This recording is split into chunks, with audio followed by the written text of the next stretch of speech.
Three, two, and one. Welcome to another episode of Thirsty Smurfing Thursday. We had a great time last week. We got wild and rowdy, and we busted chops, we busted balls, we busted ideas, game plans, coordinated efforts, uncoordinated efforts, strategies, and just if it would if you went into last week thinking it was going to be a 4 or a 5, well, it got 9 spicy, right? So if you didn't check it out, check that out. This week we're going to do the same thing because we have an extra special guest. We have Dan, the motherfucking lawn man. Sir, how the hell are you doing? I'm doing just fine. Excited to be here with you guys. Finally, I have made it here. It's an honor and a privilege at the same time, and I appreciate it. It's really not. I can guarantee that. But what I do hope is that at least through the course of this is that we can make as many people unintentionally angry as possible in the nicest of ways, right? I think there's power in inciting anger without intent, right? And that whatever that is, I have no idea because I completely made that up. But it is what it is. So normally the way I kick this off is, and for those of you that are tuning in for the first time, the way this typically works is that on Thursdays, we'll invite a member of the community to come on. Sometimes it's going to be lawn care professionals. Sometimes it's going to be a turf grass professor. Sometimes it's just going to be a call-in show where you call in and we'll just hang out and shoot the shit and talk whatever grass related.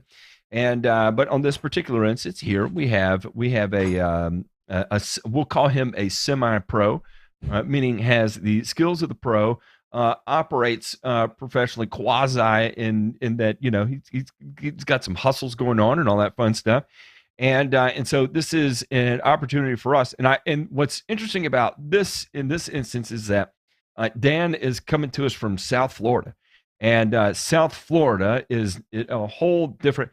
Let me talk about how ignorant I am to South Florida. I didn't realize the grass didn't go dormant in South Florida until like 3 years ago.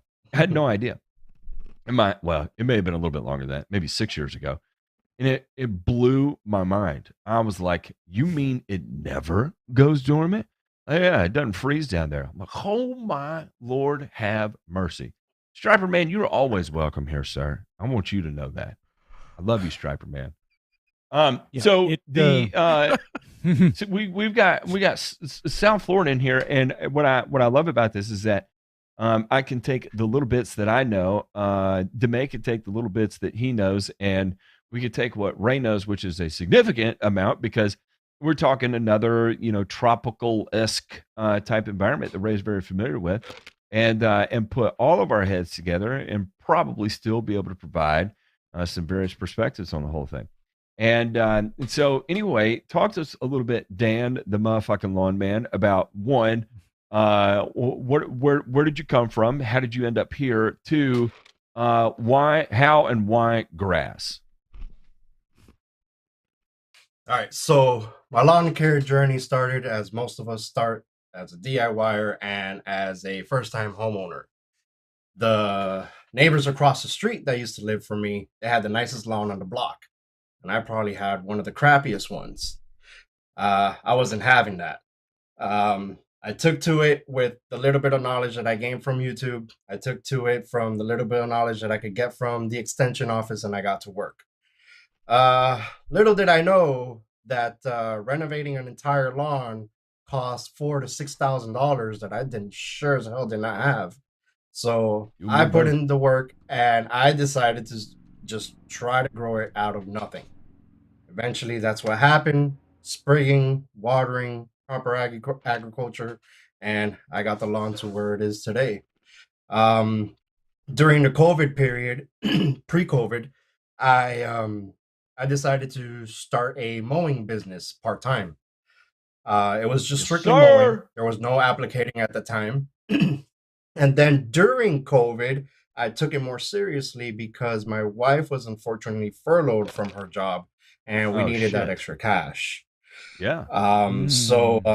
I picked up the work a little bit more. One thing turned into another, and later on, I found the applicating side. which the applicating side I found to be a lot more profitable than just mowing. I was a solo operator, so one lawn would take me 45 minutes to an hour to make 40 bucks. Yeah. Versus if I was applicating a lawn, it'll take me 15, 20 minutes to make 60 bucks. Yeah. So my venture started there, and decided to get my licenses and work my way into the applicating field. That's a hell of a journey inward, and it sounds like it actually happened with some pretty good hockey stick trajectory there, where you were like, you know what, I actually really like this. Let's act on it, and let's see how quickly we can capitalize on it.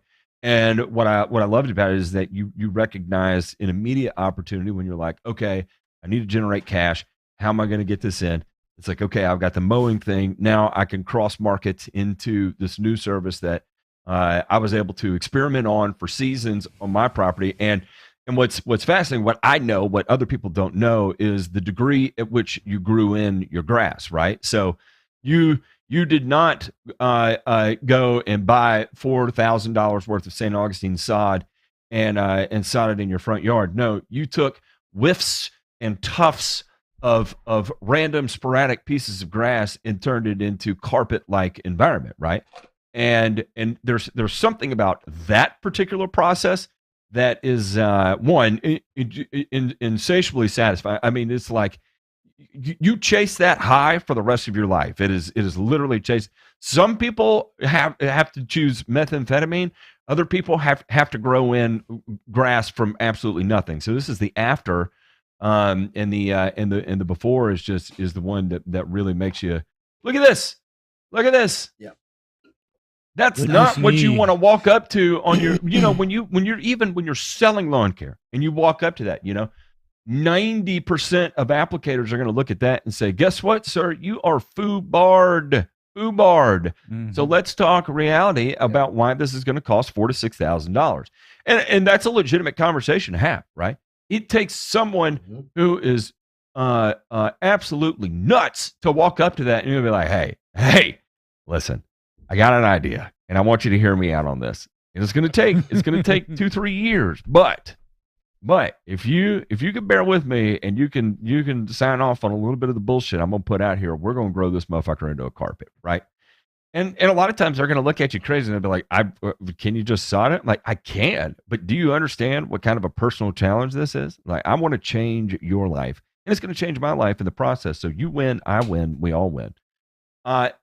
Anyway, I digress. I'm going way off topic there, but I get it, and I commend you for taking on that kind of challenge, because I do understand the psychological effects and the learning curve that you undergo by having to produce such a dramatic transition, right? Yeah. So I know talk to me it was about. a rough time. I bet. What and I guess let's talk about that a little bit. That was your starting yard. How did you go about tackling it, and how long was it from A to B? So from A to B with the wrong advice took me almost 7 years. Okay. 7 years fighting that lawn. Yep. Growing it from where it was to where it is now. That is before I found out about soil testing. That's before I started putting pre-emergence in my yard that I was just constantly fighting weeds. So in these pictures, this is the start. This is all dayflower. This is all goosegrass. Yeah. There's probably, I don't know, 20% St. Augustine in this whole yard. I was gonna say it And looks of like course I had all to- Asiatic dayflower in that picture. You could see it. Look out across it in the. Yeah. This boy. was a battle that I honestly think I was not going to win, and I was even to the point that I was just going to build a car ramp or something there, because it was beginning to be just. I thought I was just crazy. Everybody said I'm just crazy. This is not going to work. This video is already me killed off all the weeds in the backyard, and that's pretty much all the St. Augustine that was left back there. But that's later on. I would say that's probably like 2017, Uh-huh. Uh-huh. 2018 in that point. But everything you see there is St. Augustine. And what I did here was, since there was so much thatch from all the dead weeds, I brought that St. Augustine down to about 1 inch, 1 and a quarter. And I just started with a rake, dethatching the hell out of everything, because every little spot that you see in these areas was just dead weeds everywhere. Yeah, There's a yeah, yeah, little bit yeah. of dead St. Augustine in there too, because I was just spraying herbicide probably like every 3 weeks trying to kill everything off. Sure. So So, um so a 7-year adventure, that is, I admire your dedication. I don't know many people that would stick with anything for 7 years that they're not truly passionate about. And I think that is also parlays into exactly the passion you have about this. So, at what point, or let me ask you this: at that time, well, I think you made the point. So, what was the catalyst for when you were like, oh shit, this is going exactly how I thought it was going to? Like, when did it start improving to the point where, you're calling your old lady in the afternoon? I'm like, baby, when you get home, you got to look at this yard real quick. It's changing. oh that point started after soil testing, but around that Okay. video that JP just put up was when I started saying, you know what, I could fucking do this. There was no weeds left. I'm talking crabgrass up the ass. I'm talking about goosegrass everywhere, dayflower everywhere, and all that was pretty much left was St. Augustine. And I told myself I could do this. Mm-hmm. Um, right there, again, that's when everything's dead. Pretty much St. Augustine, it's already growing in. That should be probably 2017, 18, that point. But you can already And you can see the see the coverage runners difference going there. everywhere. Yeah. Oh man, Yeah. what a game changer that's taken place over the years. Yeah. That right there is what started to motivate me to keep going. Don't stop. The moment I stop, I know I'm gonna lose control of this yard. Because there was still no pre-emergent plant going down. So you said There soil still wasn't. testing was a catalyst for success for you. Let me ask this: what did you see on the soil test where you were like, oh, okay, Absolutely no micros. Absolutely okay, no soil, no soil activity, no micros, no phosphorus, no potassium. There was barely anything. At that point, there was no yard mastery soil test or my soil, so I didn't know what the uh nitrogen huh, intake was going down. But there was no micros. There was nothing. When I started to utilize magnesium, manganese, uh, iron, and I started to put all these down to the optimal levels. And I started soil testing after that to make sure things are working. Things started looking a whole lot better. And this is also prior pH. I still didn't analyze or understand pH, to be honest. I just sure, focused sure, on everything else. okay. And So the micros were the game changer, and then I'm gonna dig into you here, Ray. Let me ask this: so we're South Florida. I'm assuming you're high pH. yeah, my pH is currently, I think, 7.8. Okay. So typical South Florida high pH, sandy ass soil. Why are we seeing the type of growth and quality response out of the micronutrients in that particular instance? Because I know there's going to be other people out there that may have like Kentucky bluegrass in the middle of May in the northern Midwest, and they have a pH of 7.7, and they applied micronutrients, and they're not seeing the same kind of response, right? And they're like, I don't get it. It worked for him. Why isn't it working for me? I'm doing the same damn thing.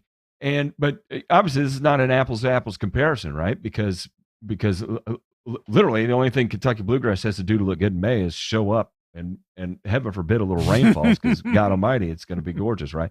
Even at a pH of 7.7 in the real earthy soils of the Midwest. But we're talking about the sands of South Florida. Why is it responding like it is?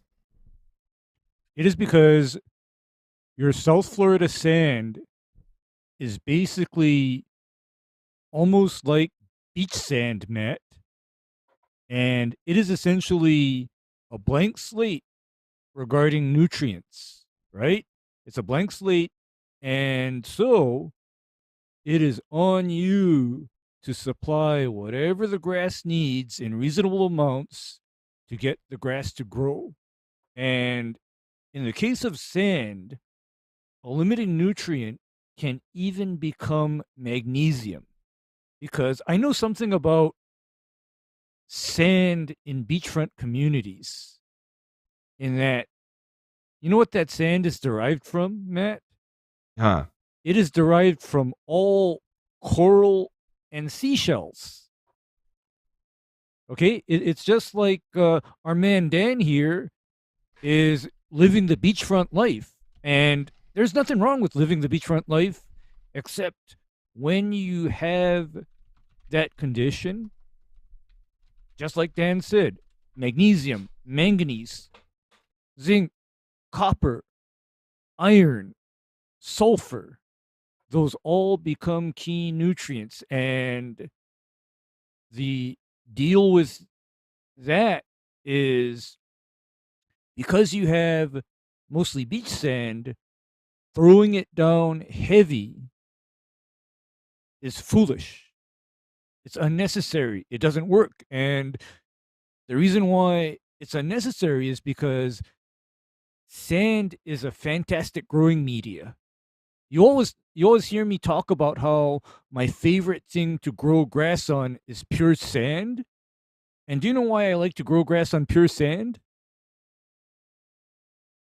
It is because I can apply whatever the grass needs and get a fairly predictable response. Whereas when I'm working on a soil that has more silt and clay in it, I then have to question, if I apply X amount of nutrient to the soil or to the lawn, now then how much of that nutrient is the clay and the silt going to sequester, bind to, and take away from the grass, versus how much is going to be actually uptake by the grass? How much? I mean, it's almost like I'm constantly guessing, whereas if I do it on sand, I ain't guessing. Yeah, you kind of you shortcut it, right? It's and we've talked about this before, and I'll repeat it, especially for the new people, is that growing on pure sand like that gives you the ultimate level of control, right? Because your soil is no longer the all holding delivery mechanism that native soil sometimes can provide, right? Because there's a lot of times native soil is going to have enough of just shit in it that you don't even really have to think about all that, right? However, in sand, it's a completely, totally different ballgame, right? That's why in greenhouse trials that are grown in sand, they have to use like Hogue solution to get things started, so that way you deliver NPK, the rest of your macros and all of your micros. And that's why you see things like calcium nitrate in it and magnesium nitrate in it, because even you got to get down to that nitty gritty. And there's no one likely in the United States of America that is going to have to supplement with calcium and magnesium for the purpose of supplying nutrition. It's very, very rare. Very, very, very rare. You're not going to see critically deficient levels of that. But in this particular instance with sand, you are. DeMay, I know you have a lot of experience of growing grass on sand too. Is this, and I'm gonna speak a little more broadly here, that with the Florida boys growing on sand in general, do you think, as a general blanket statement, should micronutrients be a part of a program? Yes or no? Proactively, say Say you don't even have a soil test and you're looking to apply something. Do you think that should necessarily be kicked off with, or are you the mindset that let's start one at a time? Let's go nitrogen first, and then from there we'll add micronutrients and see what kind of response we get. That's tough. I'd say in a high pH It's a situation, fucking real broad question. I know. I'm sorry. it's a broad question. Yeah, I mean, yeah, we just the tray of pills came out at the party, and I just grabbed one of everything. Yeah. We only have black ones over there. My fault. Well, yeah. How about a black one? So I would say that, yeah, in general terms, right? Broad statements. I think you're okay to do that. Some would say, hey, you don't know if it's working, this, that, and the other thing. In my experience, right, you're trying to induce a plant response. You are not what Ray will tell you is, soil loading, right? We talk a lot about that with different people over the years in certain parts of the country, and you just simply cannot do that. It is a vastly different way. So anybody that's in the Midwest, that part of the country for the most part, it's a completely different mindset of how you're approaching fertility and how you're really trying to drive plant response. You're not necessarily like building the soil and all this. Like that's not a thing at that point. You're every bit of hydroponics, except for you've got the degree of difficulty turned up because it's in soil, it's in the ground. There's only so much you can do to manipulate it, and typically you're in a situation with high pH, in most cases with sand, right? So all that being said, I would throw those in there. I'd have no qualms about it, just because we know, or now it's called into question by this University of Wisconsin soil lab paper. Who knows? But you know what? I've seen more than my fair share of response with lower and more frequent rates of micros on a particular grass and sand, right? So whether it's bluegrass and sand, whether it's bent grass on sand, never grown St. Aug, or never grown St. Aug in sand, Bermuda, yes. But so I would just say it's okay to do it, and I would just stick with that and just see what happens, right? The P and K, you're gonna have to be careful with. I think that's something else too. That's a good segue, not necessarily a segue, but Ray, let me ask you this: is in a sand situation, you will, and especially high pH and rainy climate like Dan's in for part of the year, right? You will always, always be chasing this mythical potassium number that you'll never, ever, ever hit, right? So, are you a fan of like say potassium acetate, right? As a foliar potassium source, in lieu of saying, well, yeah, I'm just going to apply fucking a gajillion pounds of K2O through 0050 or something like that, and hope that we get enough in the soil, and the rest is just going to leach out and go down to Mother Earth, right into the molten core. Ray, I do neither. I do neither, because potassium acetate is an extremely costly supplement. When I'm dealing with grass in these kind of situations where it is nutritionally devoid, that is the very exact reason why I go straight to the greenhouse grade water soluble 20-20-20 plus a chelated micronutrient package. It's all in one. It's simple, and you're only using or applying 8 to 16 ounces of this material per 1,000 square foot of turf grass. I'm not talking about applying a lot of material.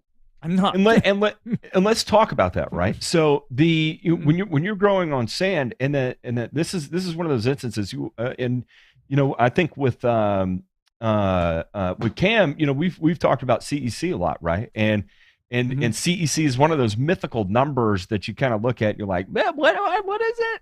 Is it clay? Is it sand? What did and I'll say this too, right or wrong, one way to think about it is does my soil have a potential to load? Right? Like, and when we talk about load, right, I'm talking about soil loading. So when I say like oh, in one application, I can put down a year's worth of potential Stuff. potassium usage, right? Or a year's worth of potential phosphorus, as required by the plant based on the amount of N I'm going to apply, right? So that's what I'm saying. That in this particular instance, sand, we know we're going to be really low CEC, and now all of a sudden, when you see that number, it should click into your brain the potential for you to be able to soil load in that instance diminishes basically to nil, right? Now, as you get into professional turf, there's some you've got to make some sacrifices, but we'll talk about it in like the purest context right now. So basically, that says that you're going to be limited. That when you hear the term spoon feeding, this would be an ideal situation for spoon feeding, right? And so Ray, when you talk about applying a 20-20-20, some people are going to see that number and their fucking heads are going to pop off their neck, right? Like, Yeah. it's too much phosphorus, it's too much potassium. But Fuck off. what exactly like you said, the poison is in the rate, right? If you're eating almonds and end up getting just a hair of cyanide in you, well, it's from a handful of almonds. It's probably not going to kill you. However, if you're snorting potassium cyanide in the bathroom, then you're going to die, right? So yeah, you're gone. This is one of those instances where you're talking about in a spoon feeding situation, 8 to 16 ounces. And we're talking about a half pound to a pound of material applied across 1,000 square feet. So when you start looking at the actual pounds of NP and K that are going down in that situation, we're talking about 1/10 of a pound, 2/10 of a pound going down across 1,000 square feet. So your potential for runoff in that situation diminishes significantly.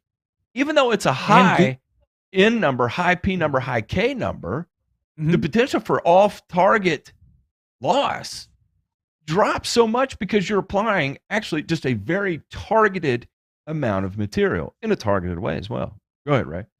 Matt, I've read various reports that have said that grass is capable of utilizing 0.05 pounds of nitrogen per week. All right? And so, like, say I had Mr. Dan the Lawnman's St. Augustine that was starved, nutritionally depleted, and now I'm under pressure to grow that son of a gun in. Do you know what I'd be doing to it? Every 2 weeks, I'd be coming back with 8 ounces of that 111 plus micronutrients in water. I'd spray it on, and I would not water it, and I would also time those applications for periods where there's no rain. Because, Matt, there's another factor to think about when you have mostly sandy soil, and that is, in addition to runoff, we got to think about the high water table and leaching.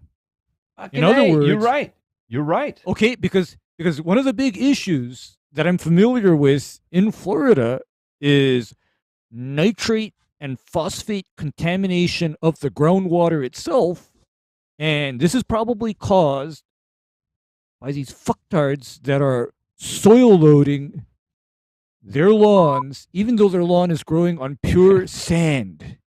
Okay? It's on growing on pure sand, but then they're saying, throw her down. That just bugs me out. And the fortunate thing is that in most cases, Florida is not so extremist, whereby they see that part per million of nitrates in the water and they said, okay, heck this, we're shutting it all down. No more fertilizer in the state of Florida. You're lucky that Florida is not like that. But my whole point is that leaching means that you have literally applied more nutrients to your grass area than what the grass can utilize. And because you're on sand, doing that is basically lost materials, lost time. What I always say, Matt, IPM, I pay materials. I pay materials, and why Yeah. pay to let it leach into your groundwater? Gray, I don't think it's any secret that I am a granular SLUT, and it's hard for me to recommend anything other than granular, especially from a commercial lawn care perspective, just because I think about the number of visits in a volume type situation, visits per year per growing season, right? So But, I'm going to Matt, ask you to sell me Mhm. on a liquid program in a 10 visit package that would be applicable in a South Florida situation like this. Explain to me what the fertility looks like and some potential rates in there. Like if you were just going to run soluble triple 20 as your primary fertilizer in a 10 app program, what would it look like? Sell me on that. Okay, and I can speak to that because what I would then do is be applying 0.2 of a pound of NP and K respectively as a baseline, and on turf grass that needs more nitrogen, like say I'm working on somebody's common Bermuda or hybrid Bermuda, I would augment that nitrogen with say another 0.1 to 0.2 of a pound of N from something like Umax. So in other words, I'm at the sprayer blending that 111 plus Umax to make sure that I'm supplying enough nitrogen. And the other thing that I would be doing for every application during that 10 round process would be additional chelated micronutrients because you know when you're working with something like my favorite Peters 2020, they are supplying enough micronutrients, presuming that you know what? Have you ever seen the specifications for blending a soilless growing media, which is what Peters Triple 20 is actually intended for? Have you guys ever seen the specs for that? I don't think so.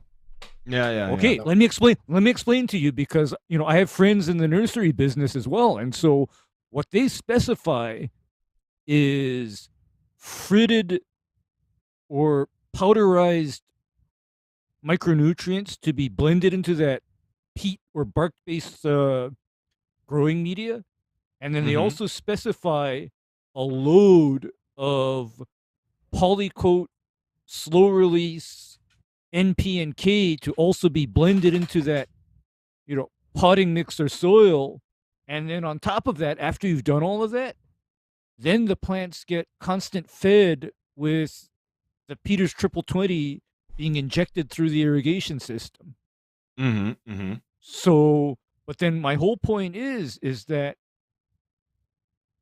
the Triple 20 is utilized on top of a base of micronutrients because that micronutrient mix is basically derived from iron sulfate, copper sulfate, zinc sulfate, manganese sulfate, etc., all in a powder that gets thrown into the soil media mixer and it tumbles along and then out comes your potting mix.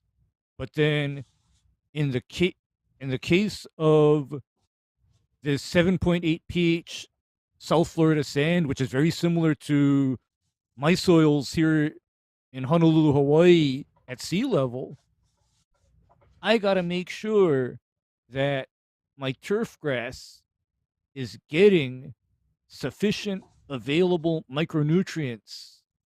So you darn well better believe it that I look at the soluble, balanced micronutrient packages that are intended for use on agricultural crops and golf turf.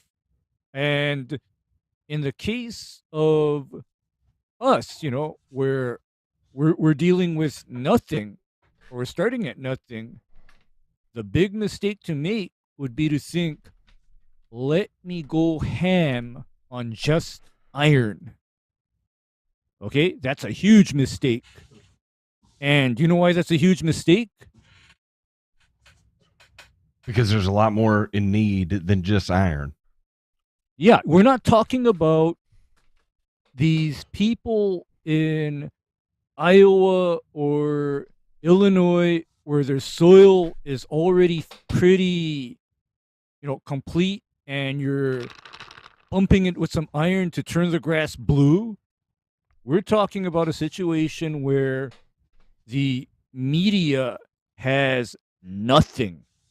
Absolutely, totally nothing. I mean, it is on you to supply. Okay, you don't walk into this and say, "Oh, I'm going to run N only.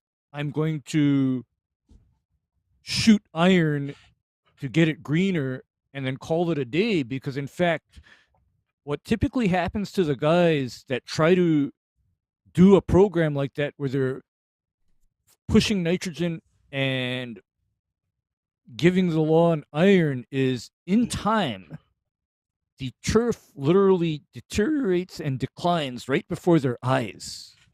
They kill the lawn. Well, Okay. all right. Let me. And I could attest to something real quick here. So Yeah. in the beginning, I actually only utilized, and you could see there was about a 3-year span in my lawn of just nitrogen, because that's all anybody ever talked about, nitrogen. But I got no response. I got a little bit, but after I did a soil test, after I optimized my micronutrients, I focused on 10-10-10 in spring and fall, and then in between I focused with urea. And I don't know if Jake Pink could put up a video here after, I think it's 2018. Jake Pink, there's a video. This is the response that I got I don't from have the any. lawn. I don't have any folder for 2018. I got 2019, and then I got 2017, but no 2018. Try 17. I think there's a video in that one, or it's probably 19. There should be a video that the grass is. This is 2017. No, that's 2017. That's before I even put in-ground sprinklers on. I was just watering like that. No, that's just nitrogen. That right there is just nitrogen. Still working on soil micros. There should be one more video, or maybe it's a picture. That's still working on it. Mm-hmm. There it is. This is the response that I got from 10-10-10 after I have focused all my energy and time on micros and applying urea in between. Dan, what I got to tell you about your grass prior to you starting the 111 is, to my eyes, your grass looked purple and yellow. Okay? Your grass looked purple and yellow. It was not healthy green like this. And yep. You know that purple and yellow look? That is something that I look for very specifically when I'm looking at somebody's turf grass, because do you know what purple and yellow means to me? No phosphorus. Some macros. Yep. No phosphorus. And phosphorus is the building block for the tissues themselves in the grass. In other words, you don't have phosphorus, you don't get growth. Okay? You don't get growth, you don't get development. And so that can be in spite of you hitting that nitrogen hard. That can be in spite of you hitting that nitrogen hard. You can put all the nitrogen you want, but then because it's not a balanced diet, you're not going to get that growth and that fill in, because as I told you, Dan, if I came into a lawn like yours in that condition and somebody told me, I cannot afford to sprig or resod this whole thing, but can you take care of it and grow it back? And what I would be doing is I would literally start the 111 and the micronutrients and just grow the grass back. I would that's all I would do is just grow the grass back. And Ray, I'm gonna throw a curveball at you here because I believe as of 2021, Miami-Dade County is now has the May 15th to October 31st fertilizer ban. So we've got we'll say 10 applications. Do you think it is feasible to get a month of color response out of the sprayable triple 20 that you recommended there, especially with a little bump of UMAX in it? 30 days sound Okay. good to you? 4-week interval? 30 days, 4-week interval. Yep, it would sound good to me. Okay. And All right. Now I would have wait a minute. I would have no Okay. issues with not feeding it between May through October, because do you know why, Matt? I know what happens in South Florida between May through October. all the damn Lots of rain. It doesn't stop fucking raining. Exactly. And so instead, what I'd be throwing down during the rainy months would be prilled sulfur. Aha. Oh wow. I would be going to war on the pH during the rainy months. Uh-huh. Okay? Because Now we're cooking that- with gas. yeah, because in that time, I would take advantage of the fact that bloody hell, Matt, it can rain a couple inches per day every day. I know about that. I know exactly about that. And if it's going to be like that, there's no sense in throwing down N or P or K because it'll all leach. But at the same time, anytime I've thrown down prilled sulfur, Matt, I've had to worry about watering the heck out of that area so that the sulfur doesn't start eroding through the grass itself. So sulfur is not something that I want to see applied when there's either no rain at all or somebody doesn't have very good irrigation, because when you start messing around with Tiger Soul 90 or Yellowstone, you better have good irrigation, because if you don't have good irrigation, bye grass, bye. And the other thing that I know about these restrictions in Florida is that they do not prohibit application of micronutrients. Mm-hmm. No. Mm-hmm. Okay?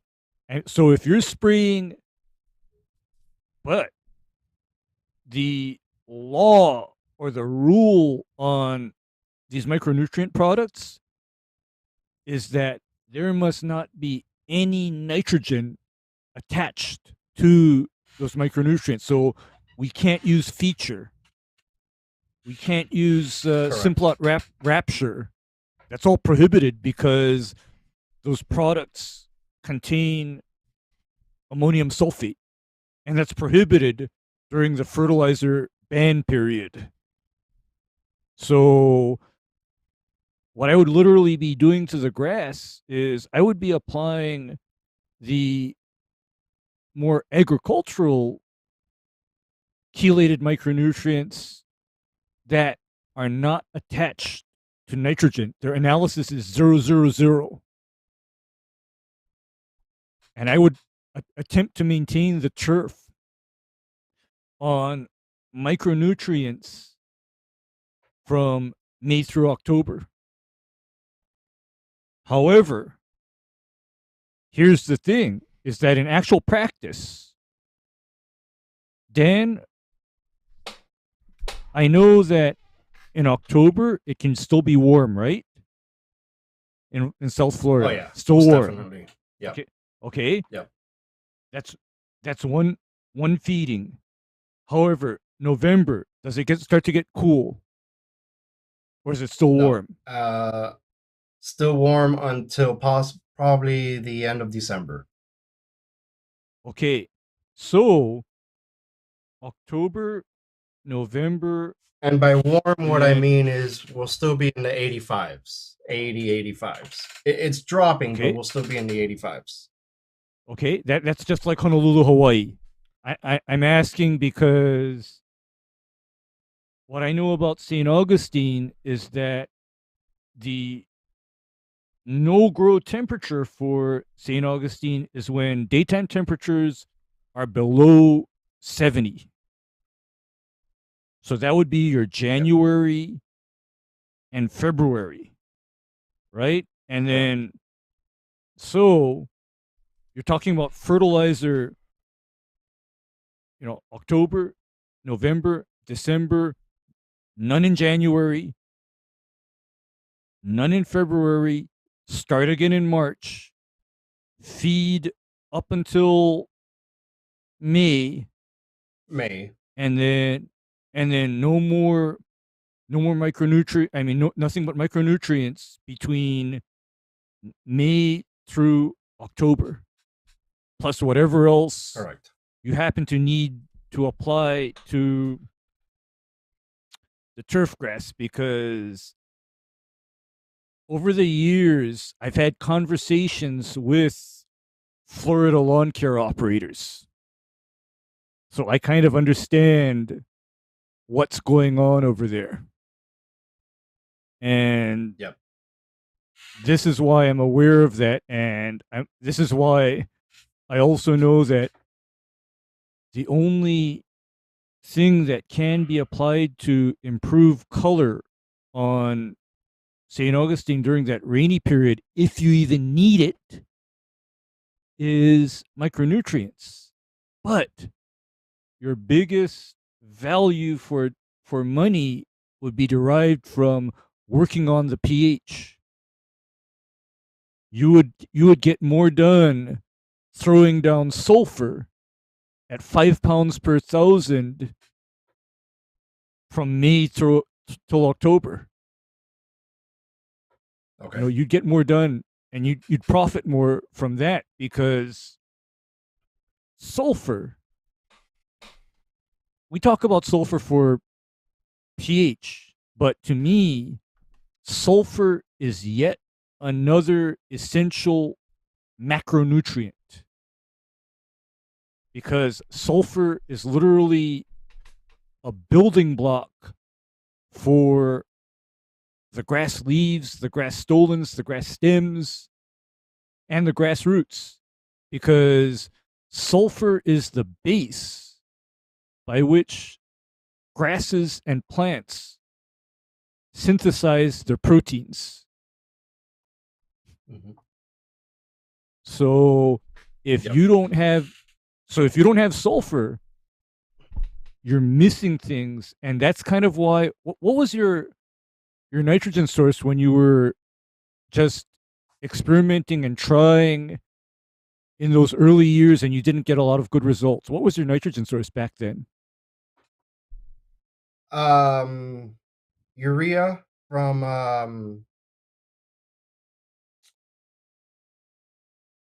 God, I don't remember the name of it. I don't utilize it anymore, but it was just straight urea. It was like a 2500. It was like a 25-0. It was like kind of like one of those products sold to consumers where there's urea plus an inert filler.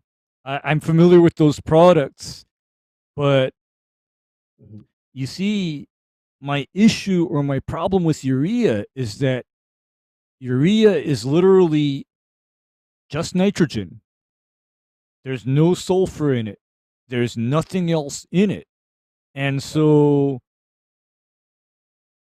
I also know something about most of these high sand soils is that they have a specific issue with being sulfur deficient as well.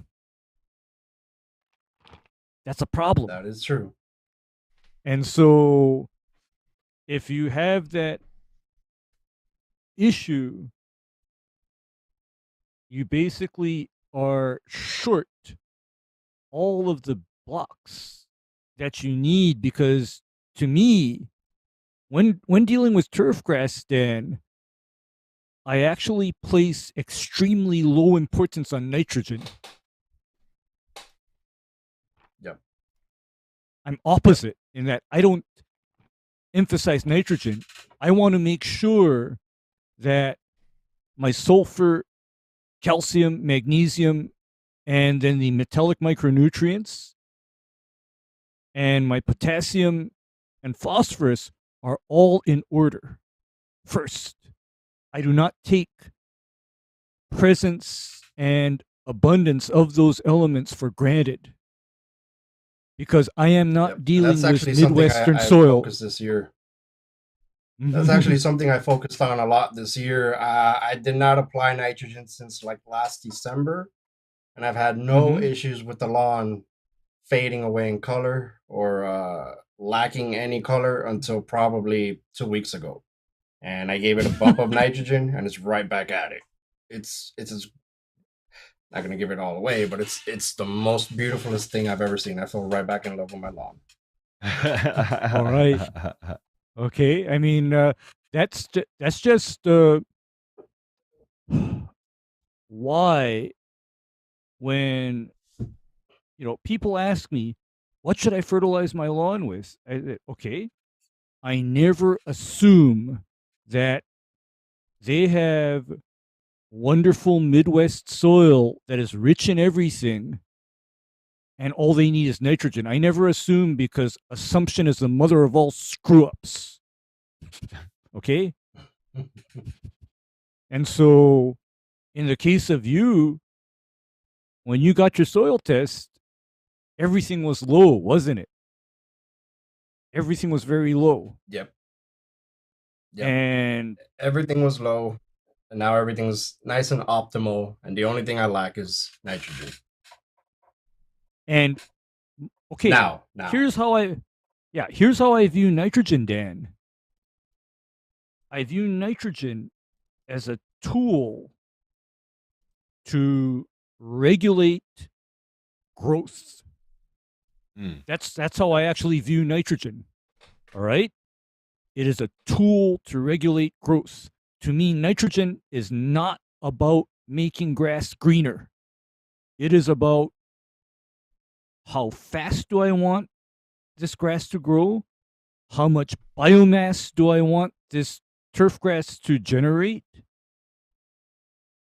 All of my color and density, etc., that comes from all the other elements, not nitrogen. Whereas your typical lawn person has it the other way around, where the nitrogen is the do-all, be-all, end-all. However, that works for them, provided they're working on a soil that has everything that the grass could possibly need. And when I say everything,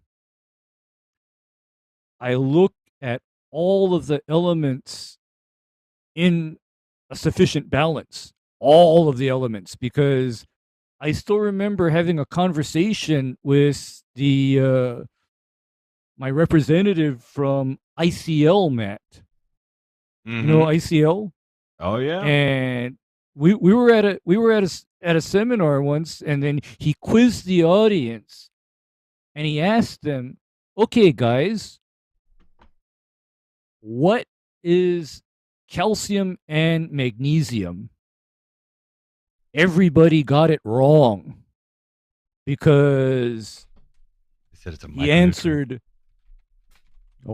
no, it is a macronutrient.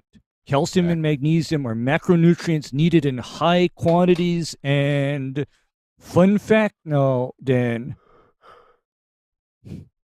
magnesium is literally the center element that chlorophyll in the grass is built around. Because you know your molecule of chlorophyll has magnesium in the middle of it, and all of the carbon and hydrogen and oxygen rings form around that center of magnesium. So If you're dealing with a soil that has almost no magnesium in it, or if you're dealing with a soil that has a disproportionate and excessive amount of calcium in it, you are likely to see magnesium issues because the magnesium is competed with for uptake by calcium. So you basically are looking at a situation where if you want your grass to grow, you need to make sure that you have everything supplied to it at the right times. And I know we had a talk off air about not putting down nitrogen or other fertilizers on the turf grass between January and February because that's your non-growth period, just like how it's my non-growth period here in Honolulu as well. My grass don't fucking grow right now. Yep. So Yep. why would somebody be throwing down stuff on it? Why? Yep. That's why my first round of fertilizer was actually we're going into 7 days now. So 7 days ago. Nice.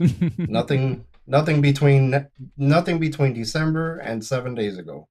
Just water and awesome. Mow. Water and mow and keep your eye out on it. I like that. Yeah. Yep. Well, talk to me now that you are moving into your side hustle and getting excited about that. What are you planning right now? I'm sure you have questions about what you want to do and all that fun stuff. Go ahead and start laying those out there. Yeah, well, one primary question is I really want to try out AMS. Yeah. However, I know that the heat plays a factor. I know that there's going to be a blackout period now. So when would you suggest, and is there a temperature restriction for it? The clients that I currently work with, I cannot trust them to put down water when I tell them to put down water. They just have it automatic and they'll just, if it waters in 3 days, it waters in 3 days. With AMS, I know it's a little bit more foliar. Leave it on for a little bit, then water it in. What would you suggest to get the best benefit out of that? And also with the Miami heat that we have here, how long could I let it sit for, if any? Okay. Dan, I gotta kind of advise you accordingly in that I have no issues with AMS on turf grass at likewise an 8 ounce per 1,000 square foot rate in a minimum of 1 gallon per 1,000 square foot. However, please think very hard about applying nitrogen and isolation in your situation. Please think very hard about it. Especially if you are dealing with lawn situations where that lawn needs to grow in. Or if you run into the situation where, do you deal with some lawns that you do not mow? Yes. Okay. What I'm going to advise you on the lawns that you do not mow personally, be extremely, and I repeat, extremely conscientious about supplying nutrients to those lawns, especially if somebody else cuts that grass and they are collecting clippings. Mm-hmm. I mean, you've heard my rants about collecting clippings on warm season grass. And the reason why I have a client that's like that, and I've already sat down and talked to him, but he just likes the cleaner look. Okay, and you know what? The deal with the people that want the quote-unquote cleaner look is those people then get to pay a premium for their fertilizer program, and do you know why? What? Every time they fill up the grass catcher, they are taking away what you are putting down nutrient wise, maybe even faster than you can put it down. Gotcha. Because Gotcha. I'm already seeing a scenario that I'm familiar with, in that prior to 2013, I never mowed anyone else's lawn other than my own lawn at home. Never. And I could literally see the grass decline in color, vigor, and quality within 45 days of its last nutrient application. All right? I could literally see it.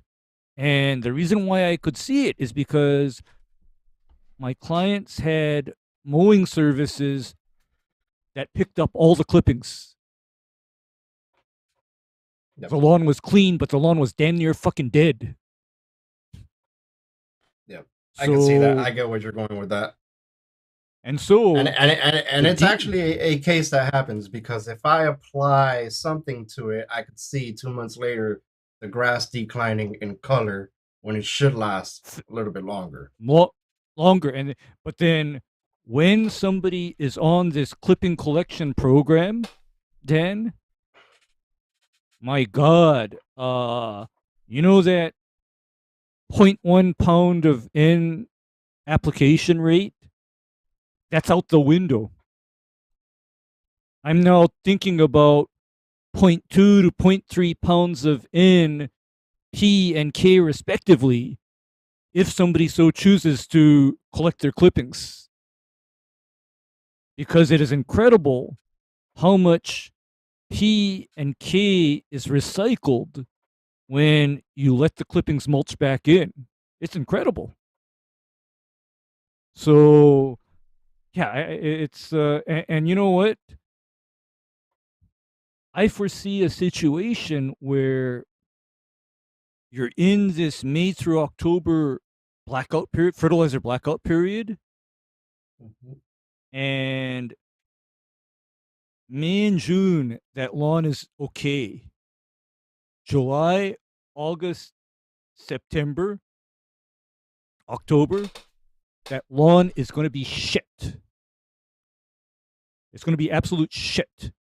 And there is nothing you can do about it, because I also know the other facet of these fertilizer rules, in that ordinarily the smartass in me, if I were faced with a fertilizer blackout, Matt, do you know what I do to the lawn that's under that kind of a fertilizer blackout?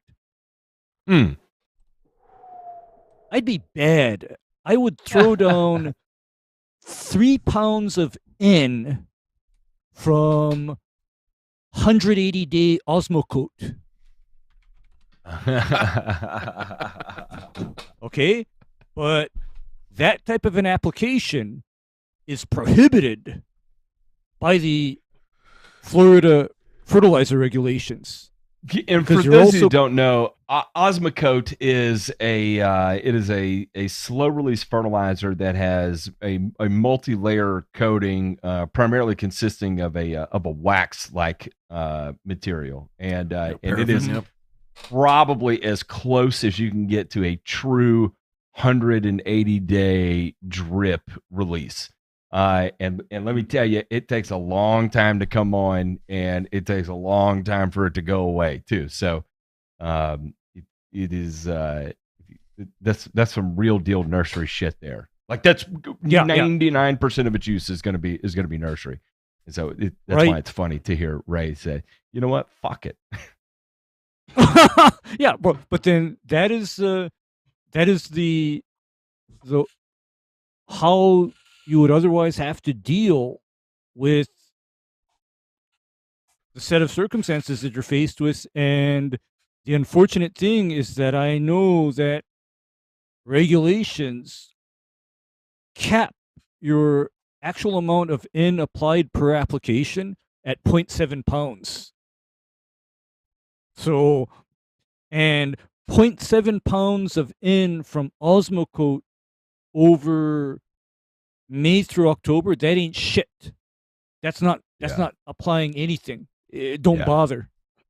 Don't bother, because typically, when I'm working with a prolonged release material like that, Matt, do you know how I calculate it? How's that? My desired pounds of N per month multiplied by the number of months that granule is supposed to release. Sure. I mean, in like, look, there's when I'm going to put this into perspective too. Like, 3 pounds in, it sounds nuts, right? Hang on, it's not. And let me give you another example. For instance, like, for people that talk about like the old one and done fertilizers or applying nitroform, you're literally applying 3-4 pounds of N in a single application, because that's your N demand for the entire season that you're applying in a single application, right? So you can go out and apply a pound of N, but if that's going to be the only N you apply, you got to think that's going to be a pound over the course of what, 6 months? Is that what your nitrogen demand is going to be for 6 months? Hell no.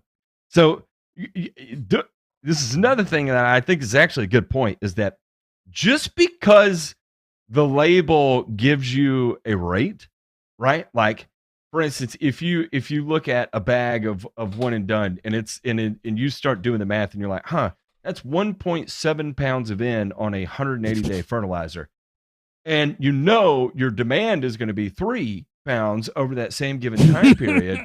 You're going to be like, well, I'm going to have to take this and crunch it up into a ball and throw it away. And liquid fertilizers are infinitely worse than this, right? Where they'll be like, I have the cheapest nitrogen because my rate is only 4 ounces per 1,000 square feet. Okay, it doesn't fucking matter if your rate is 4 ounces per 1,000 square feet. If you need 0.2 of a pound of N, you have to apply the rate to deliver 0.2 of a pound of N. It's not a matter of comparing rate per rate price.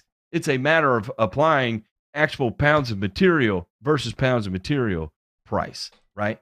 So don't get sucked into just the label rates. You actually have to know how much material you need to go down in terms of nutrient value, and then equate that to the corresponding dollar amount, and then compare those two numbers. Again, I get so fucking frustrated when people are like, oh, I apply liquid because it's cheaper. It's cheaper because I'm only putting down the label's only 5 ounces per 1,000 square feet, and this granular guy's applying a 24.00 at 3 pounds per 1,000, and like, okay, well, so that's going to be 0.72 pounds of N from the granular. Now let's calculate how many ounces per 1,000 you have to apply to get down 3/4 of a pound of N from your liquid. And then you're going to be shocked at the cost of the price. And one more thing, Ray, and I'll let you go, but here's the other thing to keep in the back of your mind. 99% of liquid fertilizers start as dry material that is dissolved in water. Most of the things you're going to see. So is it cheaper to just sell you the dry material, or is it cheaper to dissolve it in water first and then sell it to you after it's been dissolved and then packaged? It's pretty marked up easy 80%. to calculate there. Yes. Okay. Because the label says only 5 ounces, DeMay. Did you not read the label? It says 5 ounces. and per acre. I remember starting in 2007 catching all kinds of hell from the lawn guys. And you know why I would catch hell from them, Matt? Because I was out there melting down my urea, my 20/20, my potassium nitrate, and then forgetting my N longevity. I used to have access to Coron. And Coron was 2800 methylene urea liquid. Still get it. Yeah. You still get that. Yeah. We use I've it all the sprayed time. tons Well, and it's- tons it's- of Coron. It's no longer available in Hawaii for whatever Oh, reason. Really? Damn. Yeah, You guys But- are no fucking fun out there, dude. I know. Oh. This place sucks. Bear with me, but J then- Pink. I'm having a battery That's issue. why I think we gotta then- put a fund out for Ray to get him out here. telling You ain't kidding. He He wouldn't go to Florida. I'll tell you that. I think he wants to experience 4 seasons. Yeah. No, yeah. that's fine, but get him out of there already.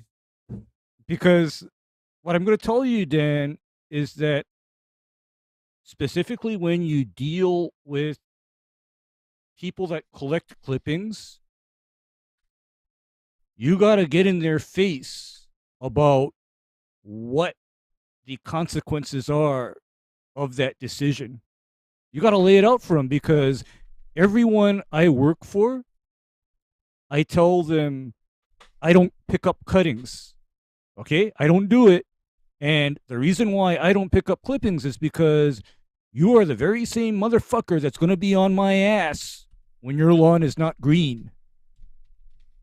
And Is that the terms and conditions on the quote that you issue the customer? I would love to see that. If you're a dumb Yeah. motherfucker, all of this doesn't mean anything. Yeah, And I am the because- decider of who is a dumb motherfucker. because what people eventually learn is do things my way. Cycle the clippings back into the lawn, and then they realize over time, my God, how come everybody else's lawn is fried and my lawn is the only one that's green, and yet you're applying such light rates of materials to it? How do you do it? And I say, it's because I'm not here every week or every 2 weeks picking up every last fucking grass clipping. Okay? That's why. I mean, that's just it. Because, as I said, the lawns that I maintain stand out because, in spite of how rigidly I control the irrigation and the nutrients, those lawns are not brown. Okay? They're not browned out or burned out. No way. They're green. But it's because I don't pick up clippings. Yep. Well, luckily I only have one guy to deal with about that, but still, one. It's one, and that one guy is, as I said, what's probably going to happen is that he's going to be okay until maybe July or August, then, and then you're going to get questions about why the lawn is not green. You're going to get the question.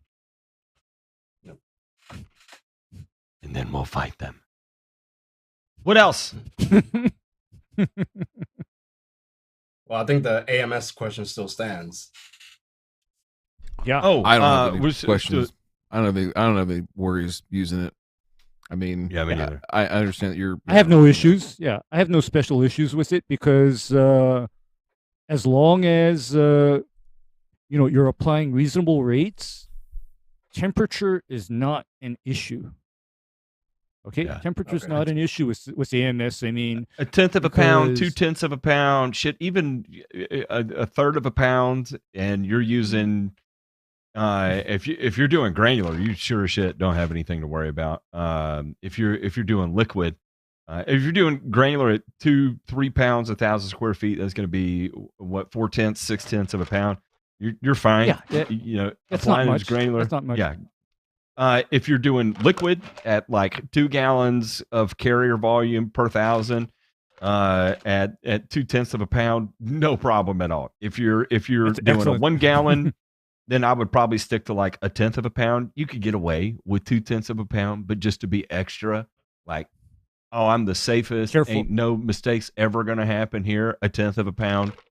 So we're talking about a 1/2 pound per 1,000 square feet dissolved in water in a gallon.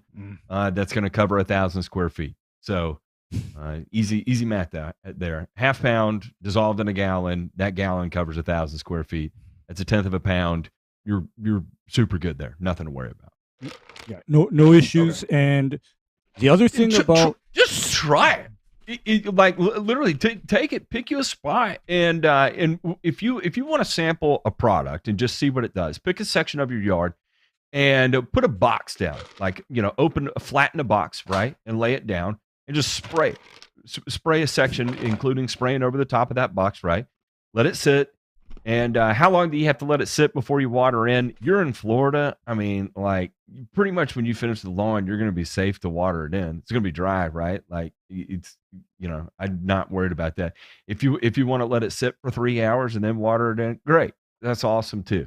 If you want to let it sit for 6 hours and water it in, you're not going to have any problems doing that either. But so you do, right? You spray, you have that box down. It gets watered in. You give it 24, 48 hours, a week, 2 weeks, and then watch the progression of the grass that did not get sprayed under the box. Of course, remove the box after you spray, but look at the progression of the grass around the area that was contained by the box. And that will give you a nice, real easy visualization of what exactly it did as a nitrogen-only product, at least in your lawn, right? And then you can start to extrapolate out from there. Maybe you pick a front yard of a client to do it too, right? And then and maybe use it as an in addition to, right, where you're using, we'll say you're going to apply a pound of triple 20. Well, dissolve another half pound of ammonium sulfate in that same tank and spray it, and then go to town and watch what happens, and just get your feet wet with it. And it's cheap enough that if you buy a 50-pound bag and you're only applying a half pound per 1,000 square feet, we'll say a 50-pound bag even costs you $40. It's not, but say it costs you $40. Then that 50-pound bag is going to treat 100,000 square feet. So you're going to get 2.5 acres out of that 50-pound bag. I mean, for $50 for 2.5 acres, $17 an acre, $16 an acre. You can't. That's great. That's perfect. It gets worse than that, because remember now, the soluble spray grade AMS that they sell to farmers to tank mix with their glyphosate. Mm-hmm. That stuff ain't expensive. Like I hear from the guys that they walk into a Tractor Supply or something and come out with a bag of spray grade AMS at like, what is that? $25 a bag? Are you kidding me? $25 a bag? Are you serious? Because you want to talk about an inexpensive but effective nitrogen source for your specific situation. You talk about a very economical thing, and even for me, where anything that comes in a 2.5 gallon jug or 55-gallon drum, Matt, I pay like hell for it, right? I pay big money for something that already has the water added to it versus, okay, I walk into my Simplot or my Nutrient and ask for AMS, 50 pounds, $25, $30, because you know why? I ain't paying for water. Okay, I ain't paying for the water. I see comments in here, and one of them I have to address. Scott, that says, "What's the frequency of AMS apps?" I was thinking about a half pound every 2 to 3 weeks to push down pH. No. Apply AMS based on the growth needs of your grass, what your nitrogen requirements are of the grass. Do not apply ammonium sulfate to push down pH. You apply ammonium sulfate for the nitrogen requirements of the grass. The side effect of it is the acidification. The primary effect is not the acidification. It is a nitrogenous fertilizer. It's an ammonium-based fertilizer. It is a nitrogen source. It is not a pH mover. That is an unintended consequence of using it, good or bad. Did he say where he's from? No. Okay. All I would say is this: in most situations, again, painting with a broad brush, I would say no more than 0.3 of a pound of nitrogen from ammonium sulfate every 3 weeks. 0.3 in 3. That's your upper limit Don't do anything more than that. Any time of the year, you're fine. Just keep it nice and simple. If you're going to spray it or do granule applications and you want to do it tight frequency, 0.3 in 3, done. You cannot. You will not screw up ever doing that. Now, if you want to talk about living life on the wild side, what was the Lou Reed song? Hey, babe. Take a walk on the wild side. Yeah, walk on the wild side. Yeah. We gotta play Clear the Mirror with some spray grade. Yeah, I was gonna say if you want to lose your head while not giving head, kind of sort of deal. Then I could talk to you about some of the rates that we've done on some stupid stuff with Bermuda grass specifically, but anyway, there we go. Yeah, just make sure you put some tape on the glory hole so you don't get cut. Yeah. Well, just a tip. Soften the edges. Here's the you hear that, driver. Here's Soften the other edges. Here's the other fact about AMS applications, in that what I see out of them is literally 2 to 3 weeks of in response out of them if I have not paired that with something like Umax. If I pair it with Umax, then I get a month plus. But then if it is just straight AMS, then 3 weeks, maybe 4 weeks if I'm lucky, in the right kind of soil, not sand, then I'm looking at that level of in response. But to be honest with you, Matt, to answer your first question about a 10-round application program on we're back to high level or high expectation turf in South Florida or Hawaii, no can do. Cannot. That's just there's going to be a period where things aren't going to be wanging just because of the freaking laws that are put in front of you, right? Like, and like Ray made suggestions there with being able to get away with some micronutrient applications, then 100% you can do that. Now, and I want to make this point too, is if you, Dan, you seem inquisitive enough. I know enough of your history that you don't mind getting weird, right? So, oh yeah, I fossil around a lot of my lawn. Don't worry about that. Exactly. And they're we talk about micronutrients, right? And you can buy them already dissolved in water that's ready to spray, right? You can also get sulfate forms of iron, manganese, magnesium, zinc, copper, and dissolve that in water yourself.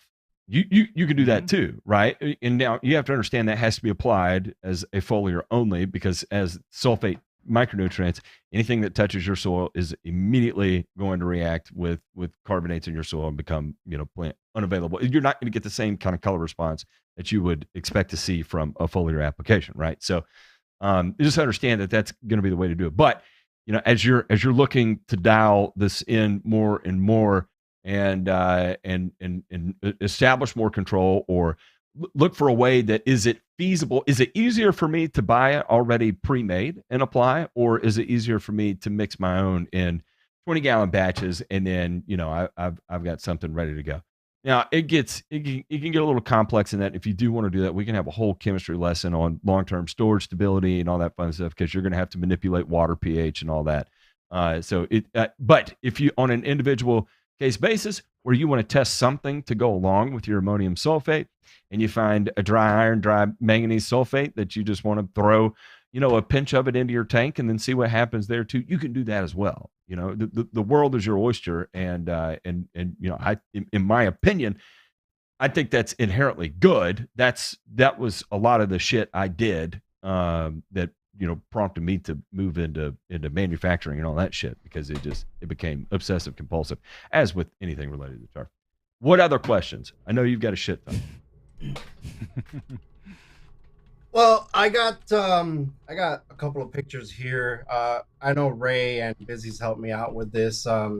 Just a couple of fucked up moments that I had with a client's lawn. dealing with the sulfentrazone and a certain area that just doesn't seem to want to grow in fast enough.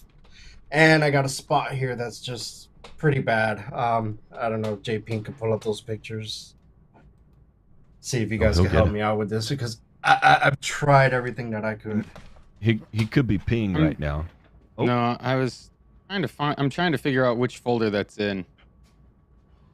Is that in one of those it's client in- folders, Yeah, client or is it in the? folders. Okay. Yeah, I got 2 lawns in particular. So this one's actually looking a lot better. This was a sulfentrazone incident that the Mhm. client did not decide to water in. And if you can see, from That looks where I'm normal to me standing- for sulfentrazone. yeah, Okay, from where I'm uh, standing all the way down, all that looks Mhm. very dried up, almost to the Yeah, point but that, how long since your application? Oh, it's been about a month now because I used it as a pre. You'll be all right. It'll come back. It'll It just didn't grow like it. back. It just didn't like it, Oh, and now look at this. Now we're cooking with grass somewhere. So these are the areas that just aren't wanting to fill in. Period. Yeah, they don't want to fill in. Period. Huh. No matter what. Ray, I is do that to a it. is that a dark green circle up top? Is that what you see in that picture? I'm Or seeing am I patching. hallucinating? No, I'm seeing actually literally black patches. And Dan, I would consider the possibility of large patch and or take-all patch. That's what I was wondering. I'm wondering even if that's last year's, like last November, December timeframe it set in, and what you're seeing now is the remnants of it. No, you know what? You know what's causing me to think take-all patch, Matt? Huh. Oh, take off The- patch. Yeah, the pronounced black spots. Take-all patch causes a very distinctive blackening in the Right turf at the grass. soil surface right there in the center. At the soil surface, and then when I actually look at or investigate the turf grass itself, the stolons of the grass are also similarly covered with an abnormal black color, and the roots of the grass are absent because the take-all patch disease has literally destroyed the grass roots. Now, Dan, you know when you're dealing with a lawn that is affected by take-all patch, then this is what I call intensive care, because you are now having to grow back grass that has had a significant portion of its root system destroyed. All right? A significant portion of the root system has been destroyed. So the approach to that is such that you literally have to treat this grass almost hydroponically. And when I say hydroponically, that is very frequent foliar nutrient applications to this affected area, because you put stuff on the soil, the grass isn't going to get it anyway because the root system is absent. Okay, That's why got it. when people try to throw down fertilizer on a turf affected like this, it doesn't do very much because the turf grass no longer has the root system to even pick it up. You're dealing with grass that has Okay. no roots right now. And do we need to cover potential treatments for actual take-all patch infection? Well, you should be preventative, right? I mean, It should be preventative, but then if brother here is behind the 8 ball and it's already happened, now we're talking about curative treatments for take-all. What are we looking We're at for talking- curative treatments of take-all? We're looking at either strobilurin fungicides like Lexicon or azoxystrobin, or the preferred curative is thiophanate methyl. Although personally, I'm going to go back to 1980 something and say Benamil.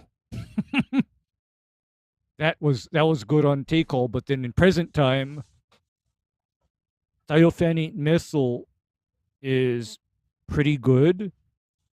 What you avoid in a case where you have active take-all infection, please do not use propiconazole. Please do not. No. And the reason why you do not use propiconazole on an active take-all patch infection is that propiconazole is a couple molecules different from paclobutrazole. And so you do that to a turf grass that has no roots, has its growth compromised. You basically are putting this turf grass under severe growth regulation while you're trying to get it to grow back from a disease condition, which is not going to work very well. So choose fungicides that do not have that kind of plant growth regulating effect, if possible. Because I still cringe at all of these YouTubers spraying down high doses of propiconazole on their St. Augustine. I'm cringing every time I see it. Hang on. Okay, so let me pull this one paper up real quick and see if I can find it. Papers. We're coming in with bodies of evidence here. Be careful, DeMay. It's controversial. Here we go. Really controversial. Ray, should I Yes. should I scrape up all the dead thatch? Okay. Carefully, if you can do so without tearing out the living turf. And there's one more thing that I know you can do for this situation, but then the real fix to this is to get after your soil pH and your micronutrient levels, because patch diseases increase in severity under conditions of high pH and micronutrient issues, specifically a lack of manganese. Bingo. And so but then I know University of Florida and Texas A&M have been telling people affected by take-all in their St. Augustine to top dress with peat moss. And the reason why they're telling people to top dress with peat moss is that peat moss has a natural pH of approximately 5. Mm-hmm. And so that peat moss is going to acidify to a degree, but then to me, the real fix is break out that bag of Yellowstone or Tiger Soul. You need to throw down sulfur in cases where you have take-all. Okay. That'll be so. said. What are you coming up with? Go ahead. I saw that paper too, and that's kind of what I'm referencing as well. So there's several things to unpack. Your take-all is it's funny is that it's a pretty omnivorous plant pathogen, meaning that it attacks a lot of different hosts, right? Cool season and warm season. So it's one that I'm pretty familiar with, at least in a cool season sense. But the way that you attack it is very similar. So a few things to point out if you're going to go down the route of using fungicides here, Dan, and then I also want to echo a couple of things that Ray said here. So first, okay, so here this is what I want to tease out here with the peat moss applications, right? It is a good practice to consider and do. I think the one thing that you need to be wary of, though, is that we need to move that active ingredient down into the root zone in order to effectively treat this disease. It is a root-borne disease, right? So slide down here, J-Pink, and get to that first table. One thing to be mindful of here. So with the high carbon to nitrogen ratio that you're going to have on peat moss, which is like sky high. One thing you need to be careful with here are these KOC values. This is the affinity for these products to be attracted by carbon, right? So we want to have, if we can, choose these that are on the lower side. So you've got some of these like Poracular Sterman, Insignia, right? If you have a high OM soil, right, that you're having take-all issues on, which isn't typical. Usually you're going to find these on sandier soils that they have the most problems. But if you didn't, this one that's got a higher KOC, the idea that you're going to get this down through, a rich carbon or a lot of organic material very easily and down into the root zone could be a problem. All right, so that's a really, really, really like specific and niche thing. I wouldn't worry too much about it, but I just want to point it out. Slide down, J Pink, and if you go all the way down here to the bottom, keep going, keep going, keep going, right here, up, keep going right there. Okay. So what they're talking about here, they're looking at mycobutanol, and they're talking about how much they're watering and right after, or versus like the timing of how quickly they're watering after. The idea here, though, is that what they found is anytime in that first 15 minutes, it's absolutely critical to water in this fungicide to actually get it down in there. The longer you wait, the less that they're recovering further down into the soil where your root zone actually is. So keep that in mind. High carrier volume, right? 2 gallons or more if you possibly can, and then watered in immediately, up to about 1/4 of an inch to get that stuff down in there. Okay. So a couple things to keep in mind there. The manganese, I'll stress that. That's a really important thing. I don't know about St. Aug. I do know that Rutgers has done an absolute shit ton of work on cool season grass, and that there's no definitive answer, but what they can tell you is that generally speaking, about 55 parts per million on a Malic 3 of manganese is sort of the critical level that they see more infections than not, right? So 55 ppm on a Malic 3. So keep that in mind. And then the last thing is the soil pH is so critical. I mean, again, if we look at incidence, it sounds bunk, but it's true. That critical level, right, of like 7.1, 7.2 is sort of like the break-even point on this, if I remember in the Rutgers stuff recently. If you do a Google search, and if you want to dive into literature, just search for the Rutgers turf grass proceedings. It's like their big meeting that they do every year at the research station out there, and they've got all kinds of basic and applied research that they do. And just search for Take All Rutgers turf grass proceedings. It'll be a large document. You'll have to comb through it, probably do a Control F or a find feature and dive through that. But man, there's a ton of good information in there about fungicide efficacy, all sorts of different things. But the things that you need to take away from this conversation are, number one, choosing the correct fungicide, right, and getting on a preventative program. That preventative program is going to look like something early spring and about every 30 days. It's not going to be cheap, but it should be very effective as long as you can stick with it. Keep doing it. With those applications, absolutely make sure that you have high carrier volume, right? 2 gallons or better, right, coming out. Large droplet size so that you can get it to roll off the leaf, and then irrigate in just as soon as you possibly can, up to about 1/4 inch. You can overdo it. You don't want to underdo it. Just get it wet enough and you'll be good to go. All right. And then finally, in the meantime, right, the things that you can work on outside of this, Ray's idea using the sulfur would be great, to work down this pH. You're going to see a huge reduction, right, in the potential incidence of it by reducing pH. And finally, manganese is really paying attention to that. I wouldn't go overboard and be like applying manganese every single time that you apply micronutrients and things like that, but just monitor it, right, and see what you can do there. All right. Actually, That's all I guys, got. Okay. what I can tell you about the manganese application is it's not about applying a megadose of it versus incorporating it into your program. And all right.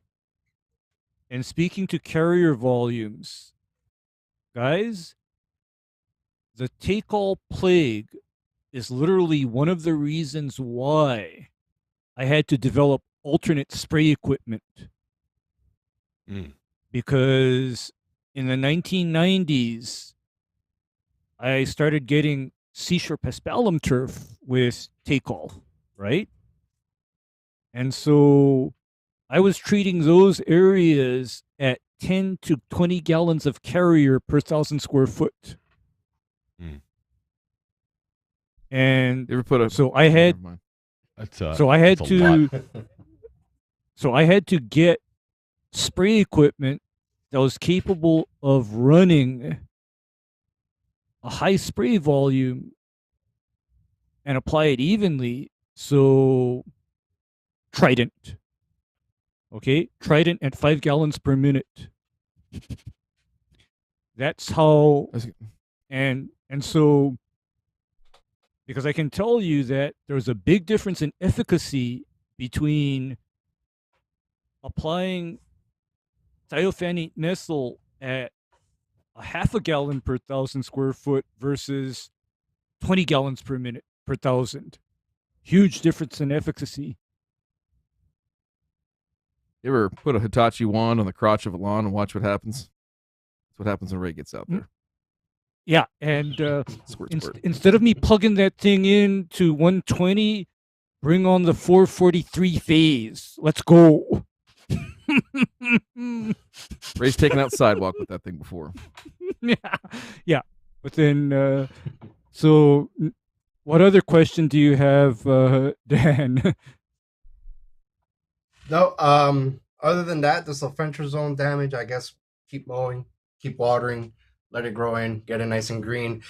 That type of grass, I should not faffle around and put any type of AMS in at that point, right? Actually, you should. By the way You that it should looks, be- I Yeah, no, okay, because Dan, you know, you wouldn't stop when- fertilizing it for that Okay, reason. Dan, you know when No, there's no, some I kind know, of but AMS. you know when there's some kind of a herbicide mess up, what one of my strategies is if I've done some kind of a burn in return application on a lawn, I make which is on darn Sundays every sure night. that the lawn is well fed so that it grows enough such that all those burned leaf tips get cut back off. Okay? You know, you make the grass grow up and then all those burned leaf tips get cut back off. People stop seeing it and you're no longer in trouble. So that is so if you had a little sulfentrazone or dismiss accident, that would be the exact candidate for what, Ryan? 2.5 pounds of AMS broadcast as a granule and then watered in? Would you? Yeah. absolutely. Yeah, I mean, All day because the long. objective is to get that grass to generate some growth so that the damaged areas above can get clipped off and the only thing that's remaining is greener and healthier growth, and then you're no longer in trouble. But of course, I understand the backstory to this incident in that you told people that they needed to water that in, and they let it sit for several days before watering it in, and the St. Augustine reacted adversely because, by the way, speaking of watering in applications, typically what happens to me is that I spray the day before the irrigation is set to come on the next morning.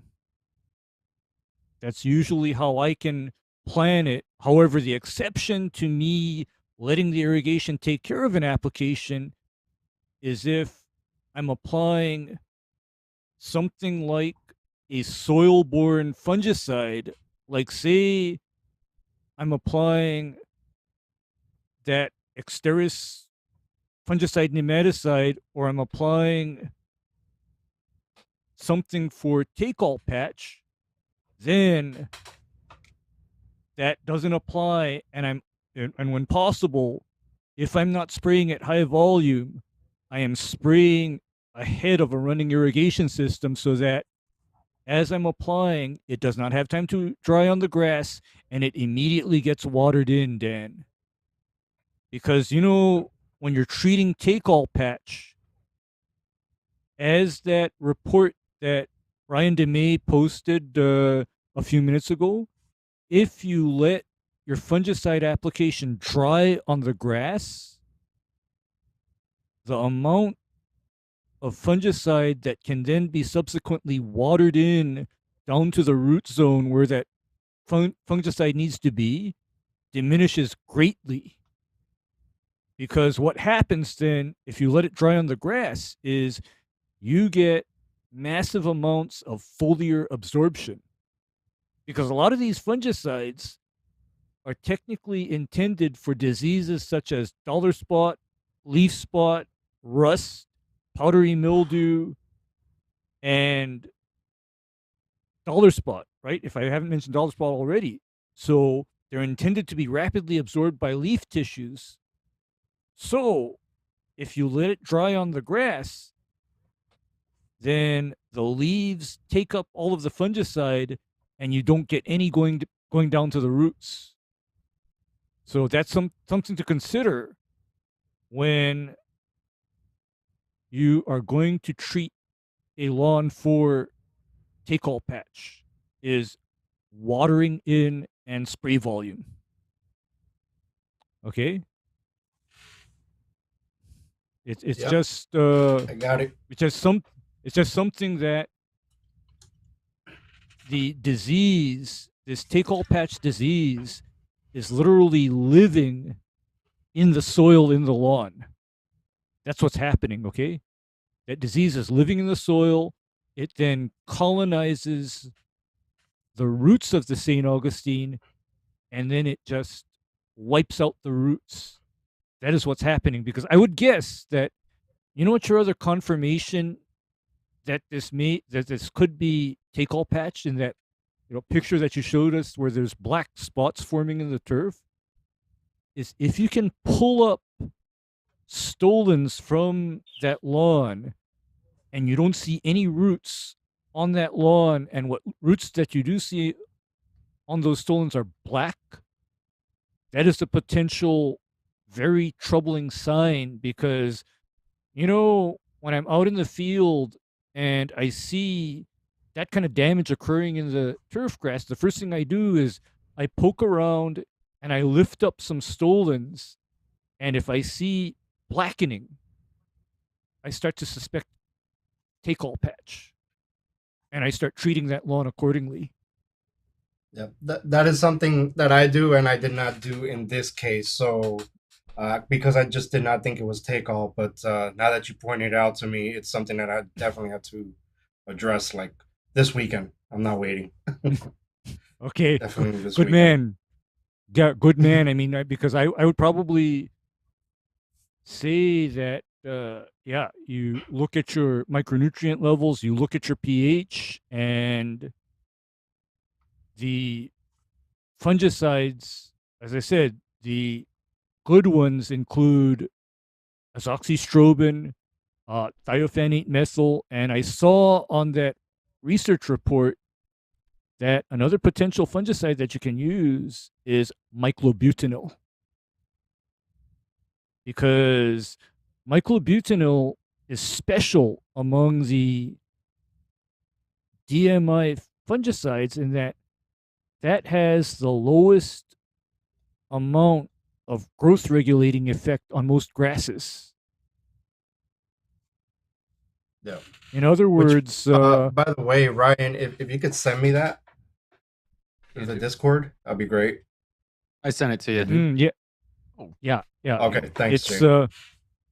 yeah, because later on I've successfully used Eagle 20 EW for treatment of patch diseases. I have done it, but that is following the Yep. rules of apply in high spray volumes and then irrigate in further.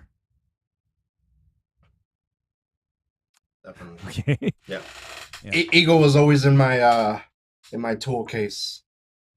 Eagle's Okay. definitely always And in my tool case. And now currently I know it- 336F. yeah, and here's the good thing about myclobutanil. My understanding is that the use rate on that is not particularly high either. It's a pretty low use rate product. And it's very well tolerated by the turf grass versus propiconazole. I mean, because if you were to look at your propiconazole labeling,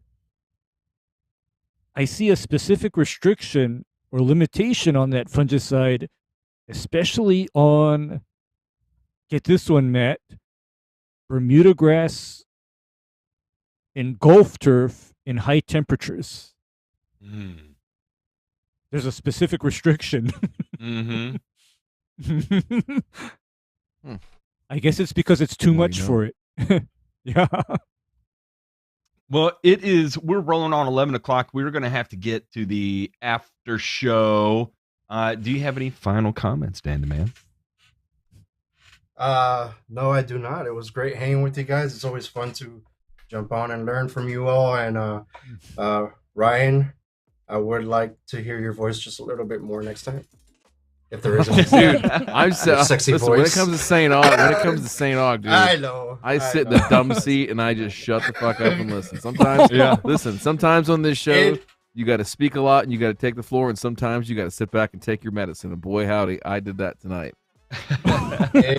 Well, I didn't mean for that to happen, Ryan, because No, you know, it's okay. It's okay. I love your voice. We were and both in I kind of school. felt no, I felt bad because it's like Ryan was just sitting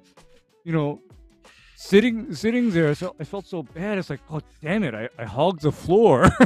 No. You You have hang on. Let me experience see if with I can. this. We don't. Let me show you this picture real quick. I got to do this for J Pink. This is what I think I would look like.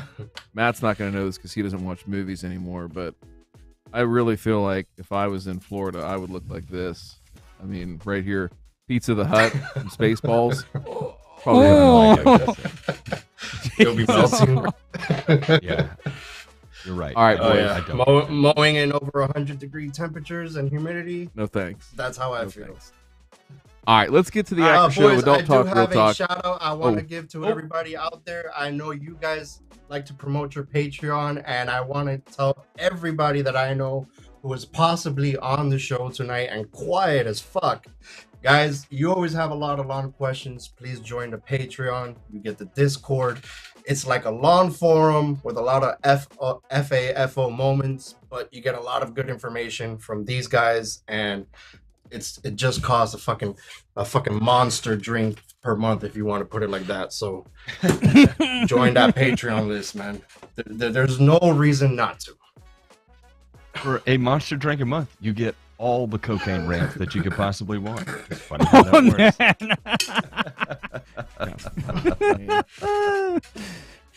Yikes! Let's All do right, an y'all. after show. Bye. Bye.